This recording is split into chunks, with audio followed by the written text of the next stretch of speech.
Ikaw, kung gusto mo dumami ang followers and likes mo, so suportahan kita, tutulungan din kitang dumami yan. Kaya heart mo tong video ko, mag-copy link ka sa may arrow, tapos pindutin mo yung copy link, tapos hearts mo lahat ng comments dahil yan yung importante para dumami yung followers mo. Hindi karera ang buhay, kaya hindi tayo dapat nakikipag-unahan sa iba.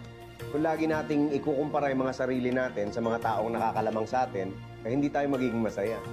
May nagsabi nga na ang pinakamayamang tao daw sa mundo, hindi may pinakamaraming pera at